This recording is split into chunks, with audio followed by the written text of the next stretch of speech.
Gold hub తాకట్టులో ఉన్న బంగారాన్ని విడిపించి కొనబడును. అదే రోజు ఆన్లైన్ ధరకు కొని డబ్బులు ఇవ్వబడును. సార్ మీ పేరు? నరసింహారెడ్డి అండి.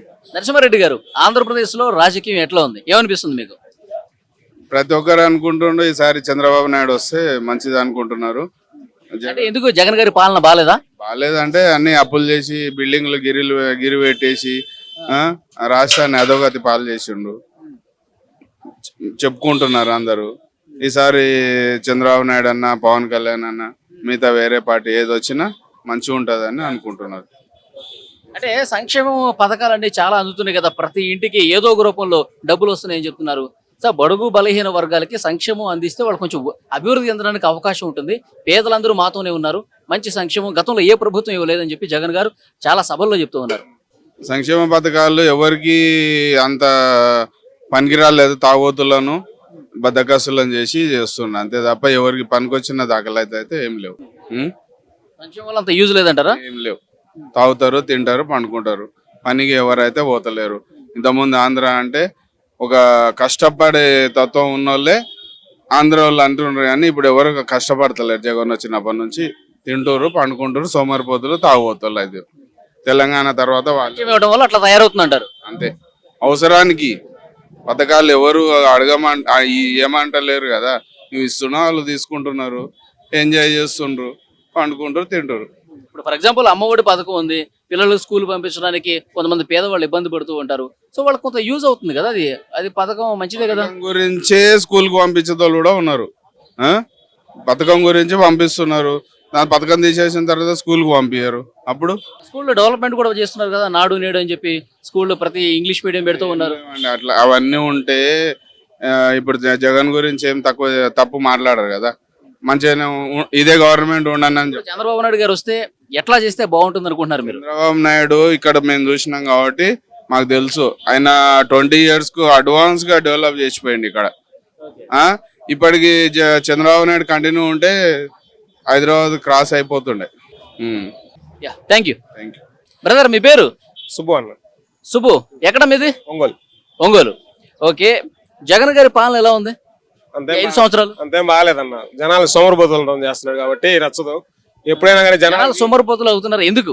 ఈ ఫ్రీ పథకాలు ఇలాంటి అసలు ఎప్పుడు ₹1 కూడా ఇవ్వడానికి ఇష్టపడకూడదు గవర్నమెంట్. ఎప్పుడైనా కానీ ప్రజలకి చేసుకునే వాళ్ళని బట్టి పని కల్పించాలి. ఉద్యోగస్తులకి, ఎంప్లాయీస్ కి ఉద్యోగం కల్పించాలి. 4 కుటుంబాలకు ఉద్యోగం ఇవ్వడం చాలా బెస్ట్. ఆయన వచ్చిన దగ్గర నుంచి అసలు ఉద్యోగాలు లేవా? 100% లేవు.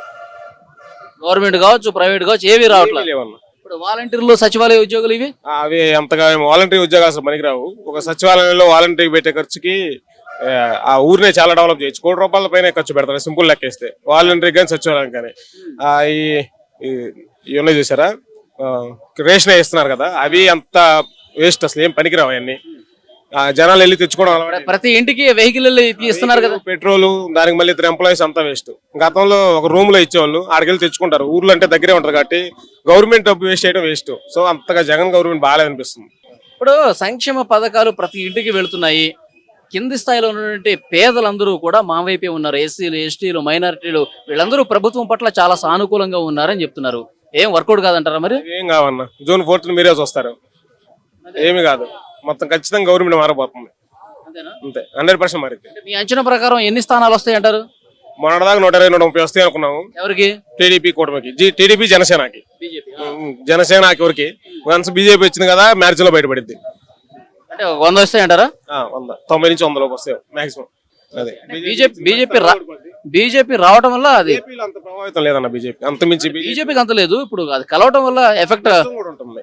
ఎందుకంటే ఏపీలో ఉన్న ప్రజలంతా బీజేపీ మీద, నైటీ మీద ఉంటారు. ఈ ప్రత్యేక హోదా కానీ ఇలాంటి కొన్ని సందర్భాల్లో.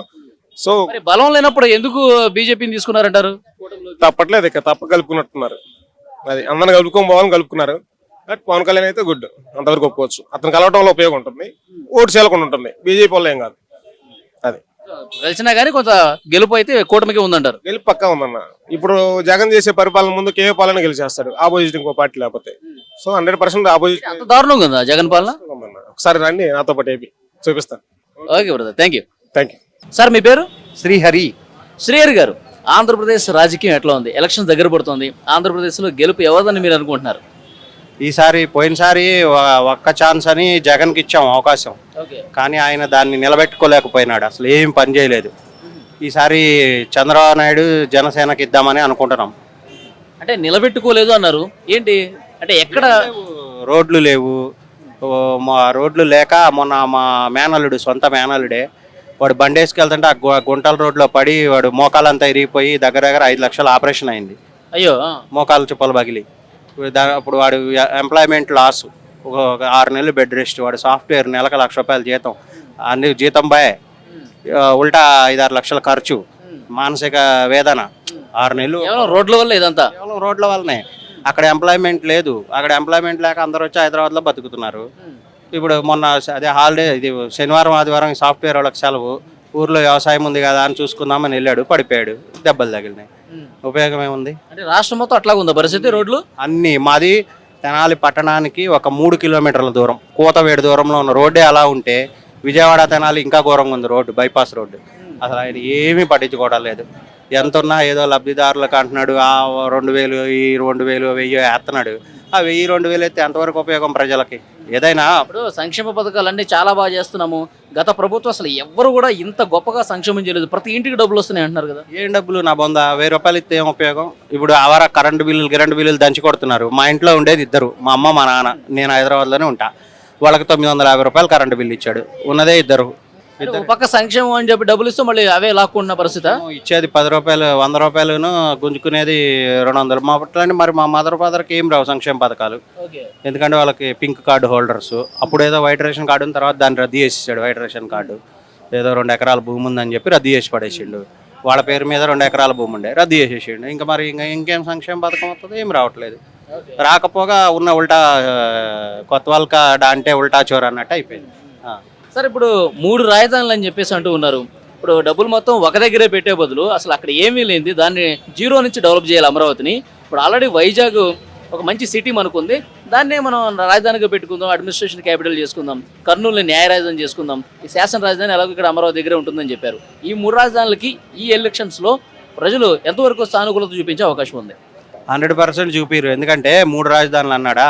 ఆల్రెడీ అమరావతిలో చంద్రబాబు నాయుడు కట్టించిన రాజధాని నుంచేగా ఈయన 5 సంవత్సరాలు పరిపాలన చేసింది. ఒక రకంగా చెప్పాలంటే అంతే కదా. ఒక రకంగా చెప్పేది ఏముంది, కరెక్టేగా.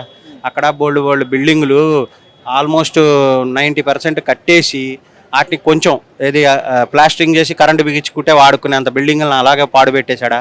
ఉన్న రోడ్లన్నీ తవ్వేశాడా. బోల్డ్ అది ల్యాండ్ ఎంత ఇచ్చారు ప్రజలు, వాళ్ళకి ఏం చేయకుండా. నువ్వు ఇప్పుడు ఆల్రెడీ ఎన్ని ఆఫీసులు కట్టించినాడు చంద్రబాబు నాయుడు, డీజీపీ ఆఫీస్ అని అన్ని ఆఫీసులు కట్టించినాడు. మిగతా వాళ్ళందరూ వాడుకుంటారుగా.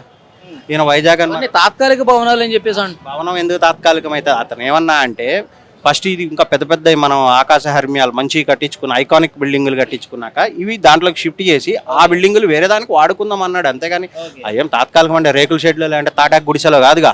అయ్యో రేకులు. ప్రజలు ఏంటి సార్ అంతా వ్యతిరేకంగా ఉన్నారా ప్రభుత్వానికి? అంటే మీ అంచనా ప్రకారం? సార్ చదువుకున్న వాళ్ళందరూ వ్యతిరేకమే సార్. చదువులేని మూర్ఖులు మాత్రమే జగన్కి సపోర్ట్ చేస్తున్నారు. ఇప్పుడున్న నేను లాస్ట్ టైం నేను జగన్ కొట్టేసినోడ్నే. ఇవన్నీ 5 సంవత్సరాలు చూసి అసలు 150 సీట్లు ఇచ్చినోడు యువకుడు ఎంత మంచి పరిపాలన చేయాలి. ఇప్పుడు బ్యాటరీల కంపెనీ ఉంది సార్ అమర్ రాజా, దాంట్లో మా చిన్నమ్మ కొడుకు చేస్తాడు. నెలకు 40,000 శాలరీ వాడికి. వాళ్ళు ఇంకో యూనిట్ పెడతానంటే పొల్యూషన్ అని ఎల్లదొట్టాడు. అది చక్కగాను ఇక్కడ తెలంగాణ గవర్నమెంట్ హ్యాపీగా రెడ్ కార్పెట్ వేసి తీసుకుంది కేసీఆర్. మంచి ఇక్కడ వాళ్ళకి ఎంప్లాయ్మెంట్ ఇస్తున్నాడు, తప్పేముంది దాంట్లో? ఏం కాలుష్యం? అట్లాంటి కాలుష్యం వచ్చాయి. ఇప్పుడు భారతీయ సిమెంట్స్ అవి రావా కాలుష్యం? సిమెంట్కి పరిశ్రమ అన్నాక ఎంతో కొంత కాలుష్యం ఉంటుంది. ఉంటుంది. అది ఇప్పుడు హోటల్ అన్నాక వ్యర్థ పదార్థాలు రావా సార్? ఇది హోటల్, సాయంత్రం మిగిలిపోయిన ఇడ్లీలు దోశలు వాడాయిరా వాళ్ళు. అంతే, అది కొద్దిగా గొప్ప వస్తుంది, దానికి ఏం చేయలేము. రైస్ మిల్లు ఉంది, రైస్ మిల్లులో కూడా వస్తుంది మరి కాలుష్యం, అవునా కదా? కానీ బడుగు బలహీన వర్గాల ప్రజలు బీసీలు కావచ్చు, ఎస్సీలు కావచ్చు, ఎస్టీలు కావచ్చు, మైనార్టీలు కావచ్చు, వీళ్ళందరికీ అద్భుతమైనటువంటి సంక్షేమం అందిస్తున్న ఆ ఓట్లన్నీ మాకే అంటున్నారు కదా వైసీపీ వాళ్ళు. అదే చూద్దాం సార్. అద్భుతమైన సంక్షేమం వస్తే మరి మొన్న బడుగు బలహీన వర్గాలు మొన్న ఎమ్మెల్సీలో 2 ఎందుకు ఓడిచ్చారు? మొన్న 2 ఎమ్మెల్సీల్లో బడుగు బలహీన వర్గాల ఓట్లు కూడా ఉంటాయి కదా, మరి వాళ్ళు ఎందుకు వేయలేదు? వేయాలి కదా. అది ఆయన చేసుకుని అన్ని తప్పు పనులు చేసుకున్నాడు సార్. ఇప్పుడు వచ్చి నేను సిద్ధమా అంటే ఏం చేయాలి? బడుగు బలహీన వర్గాలని ఇప్పుడు ఒక డాక్టర్ని చంపేశారు వైజాగ్లో, ఎస్సీ ఆయన డాక్టర్ సుధాకర్ గారు. ఆయన ఏం పాపం చేశాడు పాపం, అవునా కదా? నువ్వు ప్రభుత్వం ఇంకా నడపాలి, ఎంకరేజ్ చేయాలి. కానీ నువ్వు ఇట్లా మందిని చంపుకుంటూ పోయి వచ్చిన వాళ్ళందరిని కొట్టి కాల్చి శాంతి భద్రతలు లేవు సార్. అసలు మా సొంత పొలంలో 50 బస్తాల ధాన్యం దొంగలెత్తుకు వెళ్ళిపోయారు. దాన్ని మేము కేసు పెడితే ఇంతవరకు దిక్కు కూడా లేదు. 50 బస్తాలంటే ₹1,00,000 ఇప్పుడు వాల్యూ. తెనాలి మండలం నేలపాడు గ్రామం, మీరు ఎక్కడైనా లైవ్ టెలికాస్ట్ కూడా చేయండి. తెనాలి మండలం నేలపాడు గ్రామంలో పిరాటి శంకర్రావు మా ఫాదరు 50 బస్తాల ధాన్యం ఎత్తుకెళ్ళిపోయారు మధ్యరాత్రిలో దొంగలు. పొలంలో ఉన్న ఒడ్లు ట్రాక్టర్లో వేసుకొని పోయారు. ఎవరు ఎట్లా జరిగిందో కూడా అసలు ఎవరు తీసుకుపోయారో కూడా తెలియదు.